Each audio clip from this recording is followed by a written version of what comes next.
नमस्कार। मैं वीके शास्त्री अपने चैनल के माध्यम से आप सभी दर्शकों का बहुत बहुत स्वागत करता हूं। दैत्यों के सेनापति राहु 30 अक्टूबर 2023 को मंगल की राशि मेष राशि को छोड़कर देवगुरु बृहस्पति की राशि मीन राशि में गोचर करने जा रहे हैं। राहु 12 अप्रैल 2022 से मेष राशि में गोचर कर रहे हैं। पिछले 15 माह से राहु का गोचर मेष राशि में ही है। मेष राशि अग्नि तत्व राशि है और राहु वायु तत्वीय ग्रह हैं। अग्नि और वायु के संयोग से आग भड़कती है। जब आग भड़कती है तो सब कुछ जलाकर राख कर देती है। मेष के स्वामी हैं मंगल। मंगल राहु का संबंध बनने से अचानक दुर्घटनाएं, चोट चपेट, आग से जलना, इलेक्ट्रिक शॉक लगना, लड़ाई झगड़ा और बड़े पैमाने पर देखें तो युद्ध की संभावनाएं बनती हैं। सबसे बड़ी बात, मंगल राहु का संबंध हमारे सुखों को जलाकर राख करने वाला होता है और यही हो रहा है आपके साथ पिछले 15 माह से।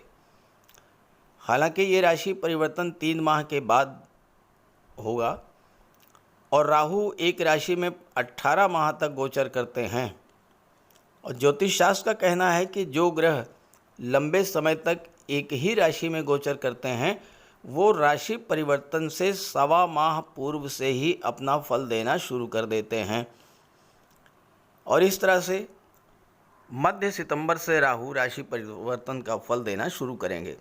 इसीलिए ये वीडियो अपलोड कर रहा हूँ पहले से। इस वीडियो में यही चर्चा का विषय होगा कि राहु राशि परिवर्तन करते ही आपको अपनी किन किन परेशानियों से राहत मिलने जा रही है और आपके जीवन में क्या क्या सुखद परिवर्तन होने जा रहे हैं। लेकिन उससे पहले हम ये समझेंगे कि राहु क्या है, राहु का प्रभाव क्या होता है और कैसे समझेंगे कि राहु हमारे जीवन में अशुभ फल दे रहे हैं। तो धनु राशि के जातकों पर राहु के राशि परिवर्तन का क्या प्रभाव पड़ेगा, इसी का विश्लेषण करेंगे इस वीडियो में। ये विश्लेषण आपकी चंद्र राशि के आधार पर किया जा रहा है और वीडियो के अंत में मैं आपको राहु के उपाय भी बताऊंगा।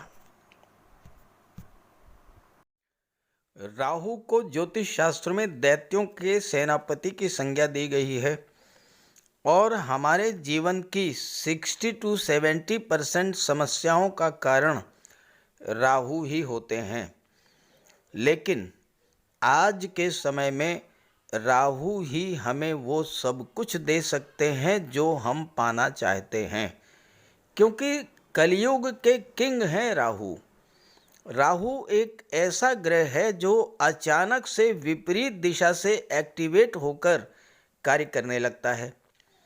आपका कोई काम काफ़ी दिनों से नहीं हो पा रहा था, अचानक से राहु की अंतर्दशा या प्रत्यंतर दशा शुरू हुई, आपका वो काम एकदम से पूरा हो गया।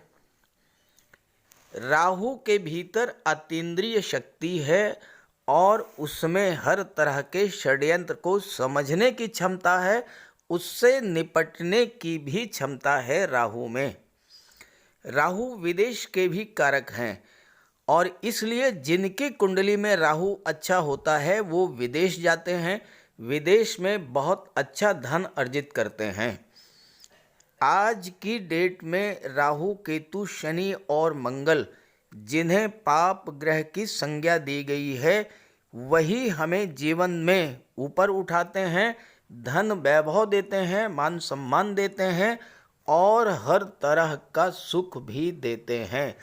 इसलिए जब भी मनुष्य के जीवन में राहु की महादशा या अंतर्दशा शुरू हो उस समय व्यक्ति को विशेष सावधानी बरतनी चाहिए।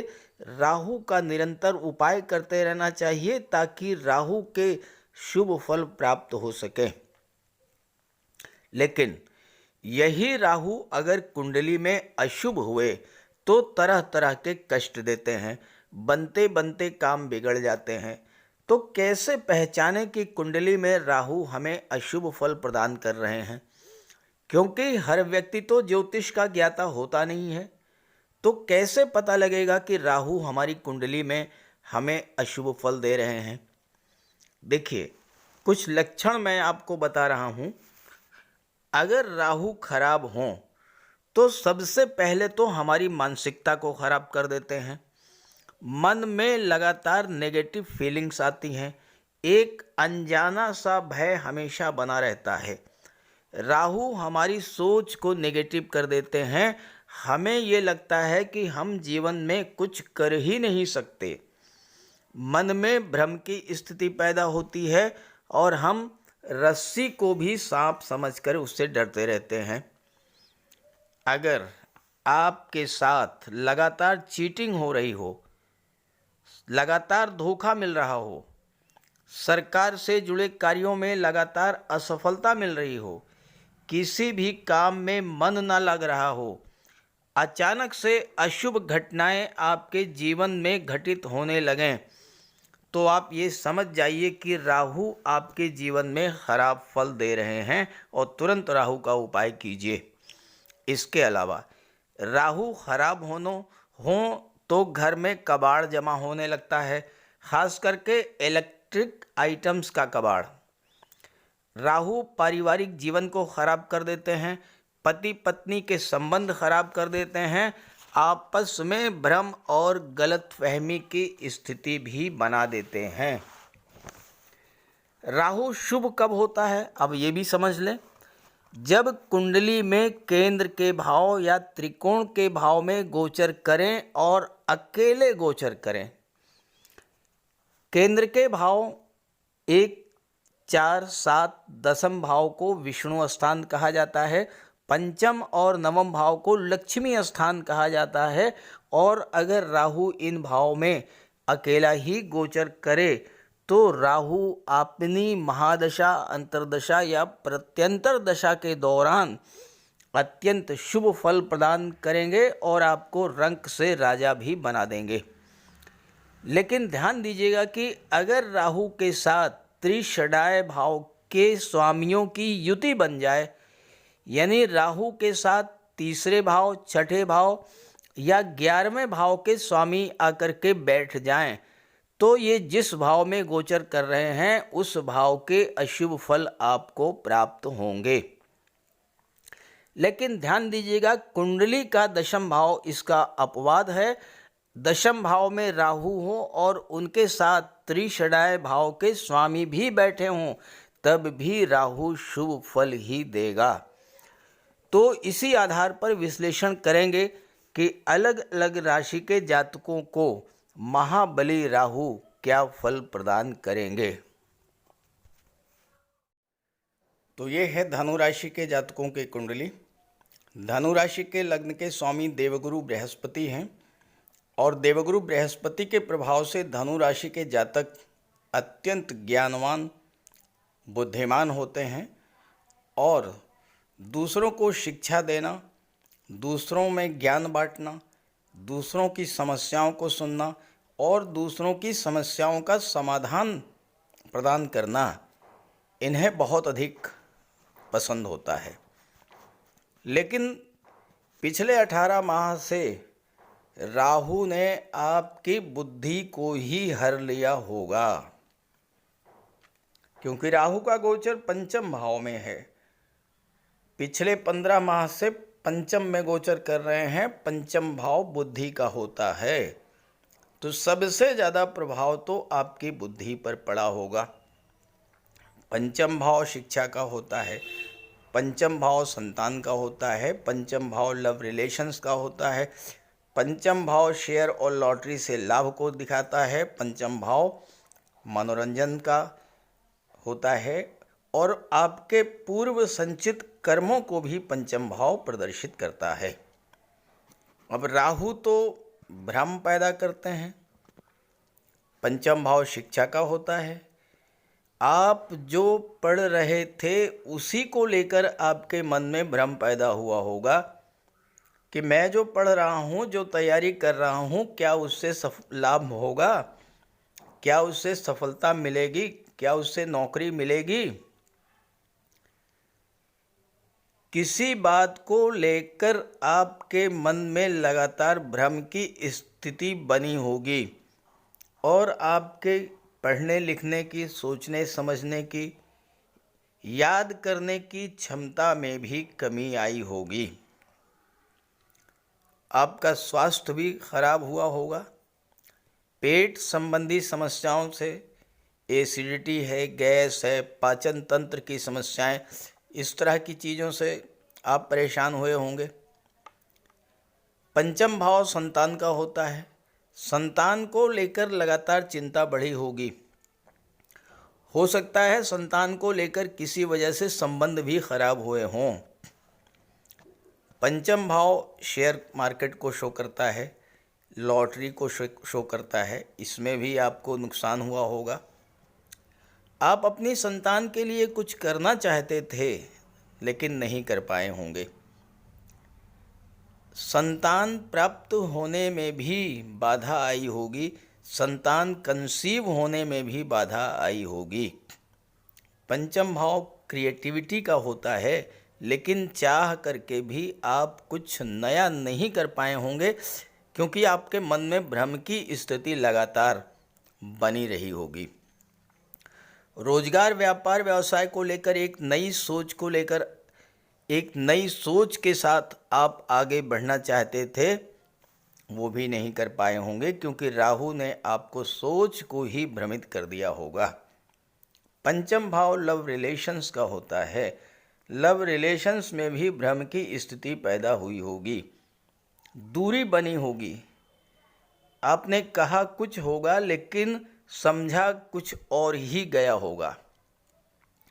हो सकता है कुछ समय तक सेपरेशन की स्थिति भी बनी हो, क्योंकि राहु तो हर हाल में चीज़ों को प्राप्त करना चाहता है, और हो सकता है इसी के चलते कुछ दूरियां बनी हों। राहु को 3 दृष्टियां प्राप्त है, पंचम, सप्तम और नवम। राहु की पंचम दृष्टि नवम भाव पर पड़ी। नवम भाव आपके भाग्य का होता है, नवम भाव गुरु का होता है, नवम भाव पिता का होता है, धर्म अध्यात्म का होता है, तीर्थ यात्राओं का होता है, नवम भाव उच्च शिक्षा का होता है। भाग्य का जितना साथ मिलना चाहिए था वो नहीं मिला होगा। एफर्ट्स आपने बहुत किए होंगे लेकिन रिजल्ट नहीं आया होगा। उच्च शिक्षा के लिए कहीं विदेश जाना चाहते थे, या किसी अच्छे इंस्टीट्यूशन में, किसी अच्छे महाविद्यालय में आप एडमिशन चाहते थे, किसी अच्छे शिक्षण संस्थान में आप एडमिशन चाहते थे, नहीं मिल पाया होगा। पिता के स्वास्थ्य में भी कमी आई होगी, और या फिर आपके संबंध ही पिता से खराब हो गए होंगे। किसी कारण से बॉस और अपने सीनियर से आपके रिश्तों में भी खटास आई होगी। मेंटली आप इतना डिस्टर्ब हुए होंगे कि धर्म कर्म से भी आपकी रुचि हट गई होगी, क्योंकि राहु तो भौतिकतावादी ग्रह हैं। राहु का आध्यात्मिकता से कोई विशेष संबंध नहीं है। पिछले 15 माह से आप इतना पीड़ित हुए होंगे, ईश्वर से आपका विश्वास ही उठ गया होगा। कोई धार्मिक या मांगलिक आयोजन नहीं हो पाया होगा, और कहीं तीर्थ यात्रा पर जाना चाहते थे, देवदर्शन के लिए जाना चाहते थे, तो वहाँ भी आप नहीं जा पाए होंगे। अब राहु की सप्तम दृष्टि लाभ के भाव पर पड़ी, तो राहु ने आपको लाभों को प्रभावित किया होगा। आपने जो भी कार्य किया होगा उससे जो लाभ अपेक्षित था वो आपको नहीं मिला होगा। जितने मेहनत की अर्निंग उतना नहीं हुई होगी। आय के नए नए रास्ते खुलना तो बहुत दूर है, दूर की बात है, आपकी इनकम के जो साधन थे वो भी बंद हो गए होंगे। 11th हाउस आपके डिज़ायर्स को शो करता है, और आपकी छोटी छोटी इच्छाएं जो कि आसानी से पूरी हो सकती थीं, उनमें भी तरह तरह की बाधा आई होगी।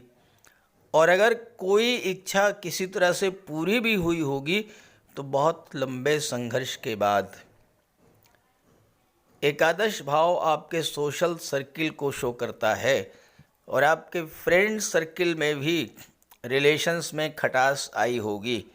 नौकरी व्यापार में स्थितियां अनुकूल नहीं रही होंगी। जितनी आपकी इनकम थी उससे कहीं ज़्यादा खर्च हुआ होगा। और राहु की दृष्टि, जब नवम दृष्टि आपके लग्न के भाव पर पड़ी तो सबसे ज़्यादा प्रभाव तो आपके व्यक्तित्व पर ही पड़ा होगा। कि राहु तो सबसे पहले आपकी मानसिकता को ही खराब कर देते हैं।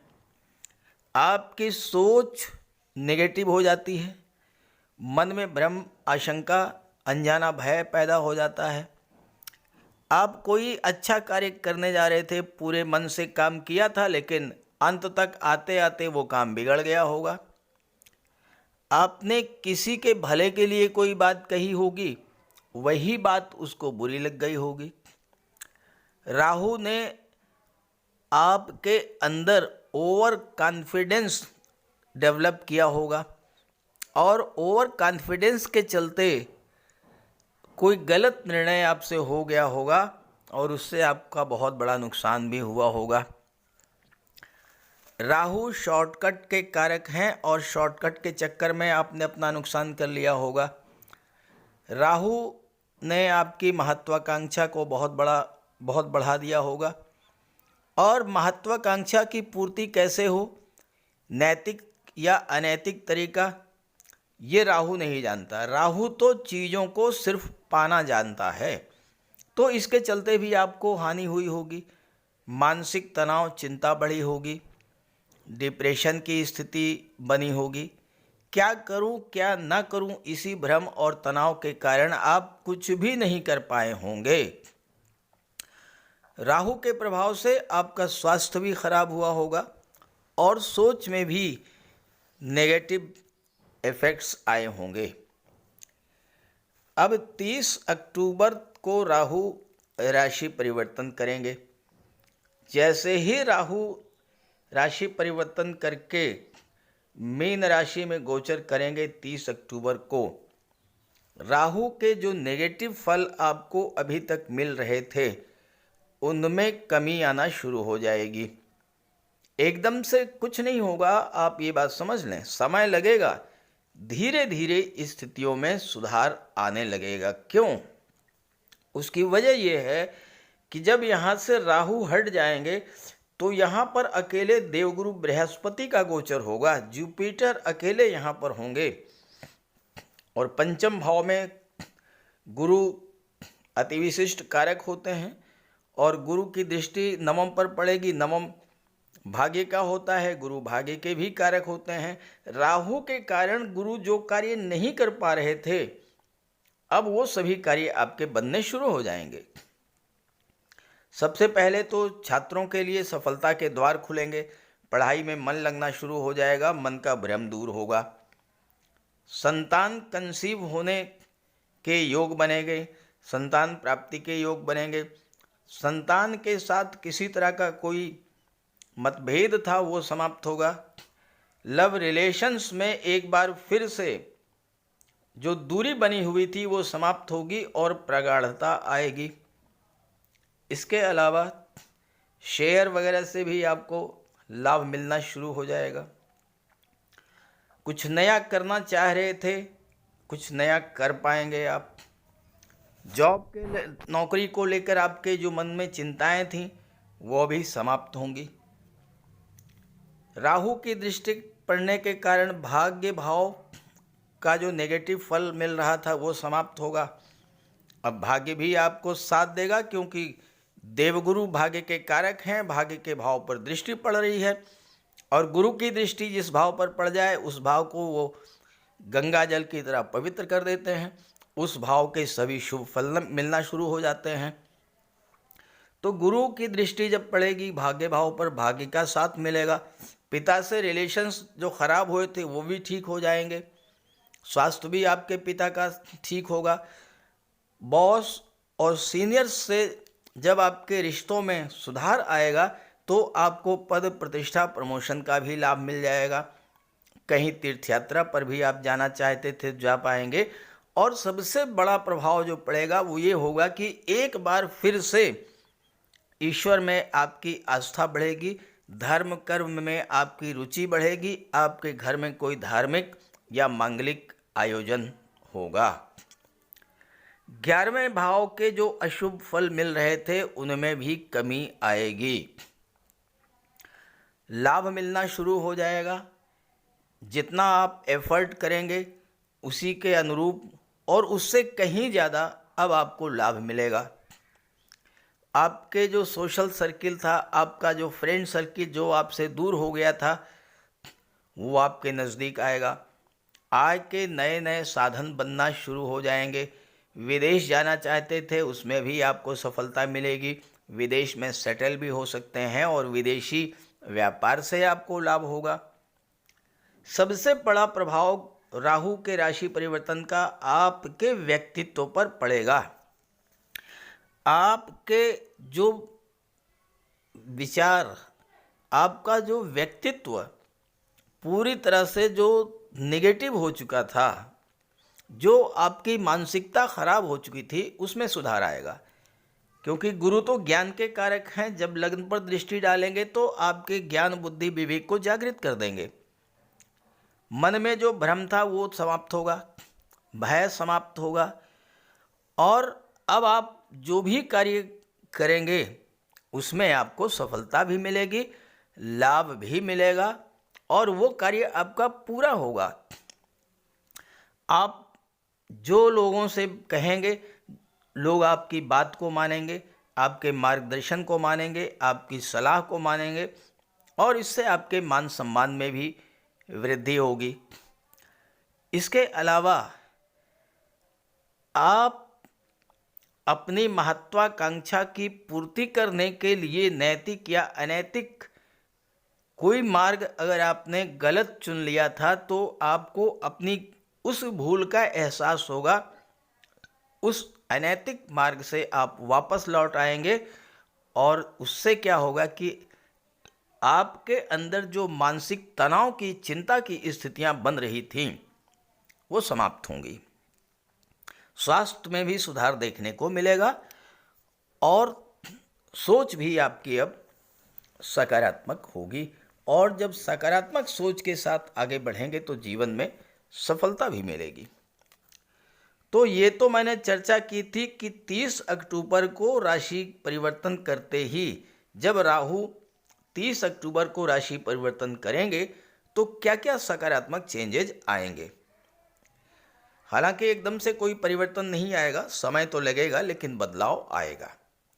अब राहु के मीन राशि में गोचर का क्या प्रभाव अगले 18 माह में होगा, इस पर इस वीडियो में चर्चा नहीं हो पाएगी क्योंकि वीडियो बहुत बड़ा हो जाएगा।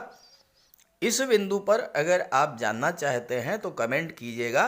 अगले वीडियो में मैं इस बात पर चर्चा करूंगा कि राहु अगले 18 महीने तक जब मीन राशि में गोचर करेंगे तो क्या प्रभाव होगा उसका। अब चर्चा करते हैं राहु के उपायों पर। राहु का कोई अशुभ प्रभाव आप पर न पड़े इसलिए राहु का उपाय जरूर करें। राहु का सबसे बढ़िया उपाय है मोर पंख। देखिए, राहु को सर्प का स्वरूप माना गया है और मोर सर्प को खा जाता है। तो जहाँ पर मोर पंख रहता है वहाँ पर राहु का प्रवेश नहीं होता है। अपने घर के मेन डोर पर, बेडरूम में, ड्राइंग रूम में, स्टडी रूम में एक एक मोर पंख लगा दें। एक मोर पंख अपने तकिए के नीचे रखें। जहाँ पर आप कार्य करते हैं ऑफिस में, वहाँ भी मोर पंख आप रखें और अपने बैग में एक मोर पंख ज़रूर रखें और एक सुरमे की डिबिया, ये दो चीज़ें अपने बैग में हमेशा रखें और एक छोटी सी चांदी की गोली अपनी जेब में रखें। इससे राहु और बुध दोनों का उपाय हो जाता है। काले कुत्ते को भोजन दें, काली गाय की सेवा करें। इससे राहु, केतु और शनि तीनों ही प्रसन्न होते हैं। कुष्ठ आश्रम में जाकर के या दिव्यांगों को भोजन का दान दें। और एक नारियल शनिवार के दिन अंधेरा होने पर अपने सिर के एंटी क्लॉकवाइज 7 बार घुमा करके नदी में बहा दें। दुर्गा माता का आशीर्वाद प्राप्त करें। दुर्गा चालीसा का पाठ करें। सोमवार के दिन शिवलिंग पर अभिषेक करें। सफ़ेद चंदन का टीका लगाएं और एक सफ़ेद चंदन का टुकड़ा अपने पास रखें। घर में कपूर की धूनी दें। ये छोटे छोटे से उपाय हैं। अगर आप इन उपायों को करते हैं तो निश्चित रूप से राहु के सभी शुभ फल आपको प्राप्त होंगे। तो उपाय ज़रूर कीजिएगा, लाभ मिलेगा। और जब लाभ हो तो कमेंट करके बताइएगा और ये वीडियो अपने साथियों को, अपने मित्रों को भी शेयर कर दीजिएगा। नमस्कार।